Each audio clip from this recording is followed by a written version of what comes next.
Welcome to the program tonight. Normally I start off with a true crime murder mystery. You know, that's what we do. And you usually tune in at 10 o'clock for that. And thank you for that. I'm going to start a little different tonight because when I was a kid, like even in high school, right? Like even 14, when I was 14, if I did something wrong, I was told, go to your room. Go to your room. And I remember thinking that was awful because I would be in my room probably for an hour, staring at those four walls and thinking I was going to go out of my mind for 1 hour in that room. Go to your room was awful.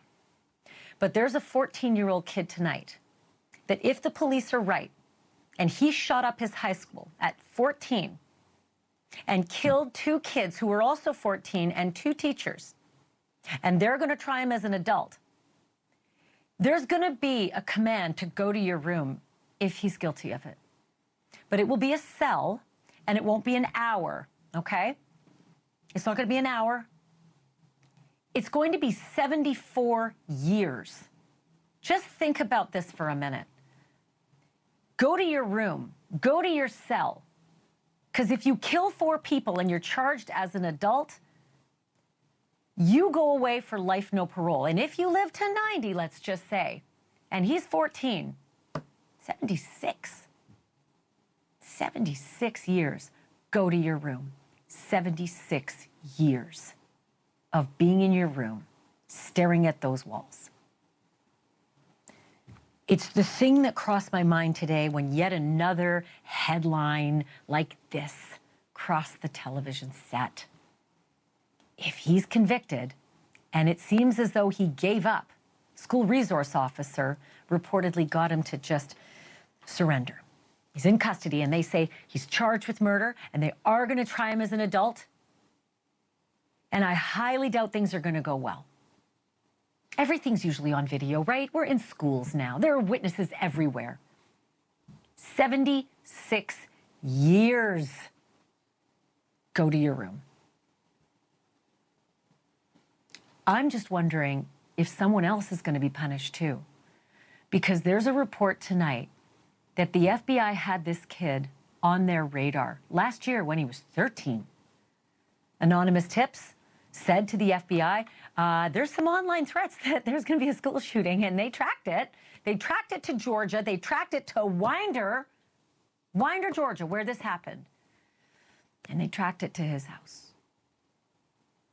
And then the FBI said to the local sheriff, it's up to you. You got to go knock on that door. You got to go to Winder in your county, and you got to knock on that door where that 13-year-old last year lives. You got to ask some questions. And they asked questions. They asked the dad, you got any guns? Because the online threats had pictures of hunting rifles and stuff. And the dad said, I have hunting rifles. But this kid of mine, 13, he doesn't have unsupervised access to the guns. I guess they asked whatever else they could, but determined there's no probable cause for any further action. Way back a year ago when all these other people weren't shot and were still alive.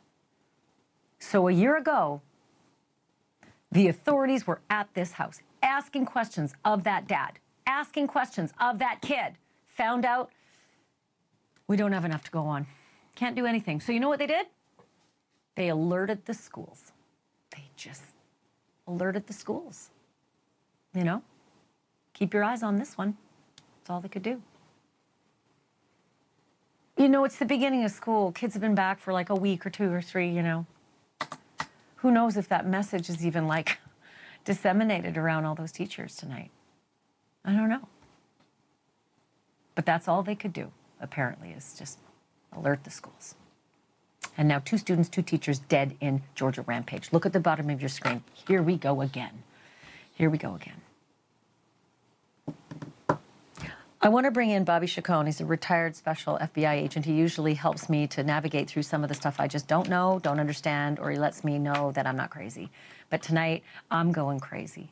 And I want to ask you a couple questions, Bobby. For starters, how does that work? How on earth does an actual anonymous tip come into the FBI? It gets passed down to the local sheriff. They go to the house. They interview. And they can't do anything. How does that work?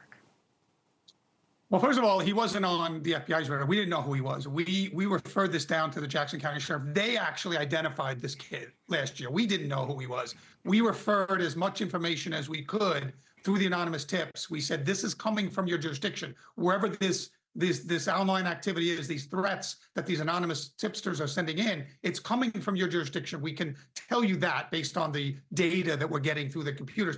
Jackson County Sheriff then identified this individual. Then they took investigative action, as they should. They went and they interviewed the father, as you said, as you very aptly described the investigative activity. They determined through, I would imagine, talks with their prosecuting office, what they had, and there wasn't enough to charge him with a crime. That's what it comes down to. It comes down to, has a crime been committed? If it hasn't, then there's no action to be taken other than to tell the school, you need to keep an eye on this kid. You need to have more engagement in him, whether it be with a guidance counselor, with a school psychologist, however the school is set up to do that. Absent a crime being committed, that's all that authorities can do. You want to change the... Okay. Okay, hold on. You put out threats online, and in my books, a crime has been committed. This is why I'm in such disconnect right now. It happened, they found it, they sourced it, they visited it, and determined nothing to see here, because of course, what are people gonna say? I didn't do it. They found it. Tell me where I'm wrong here.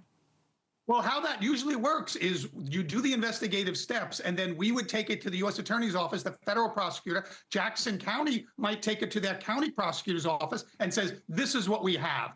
Will you charge this person with a crime? The FBI doesn't charge anybody with a crime. The U.S. Attorney's Office charges them with a crime, and we assist with the prosecution. So it depends on the local prosecutor's office if a case was presented to them. I don't know if Jackson County presented any evidence to their prosecutor's office and said, we want a large file charges against this kid. The FBI didn't do that, because I'm certain that this was a local matter that, you know, if the FBI thought that these threats arose to a federal violation, they would have presented it to the U.S. Attorney's Office in Atlanta for potential decisions on prosecution. Okay.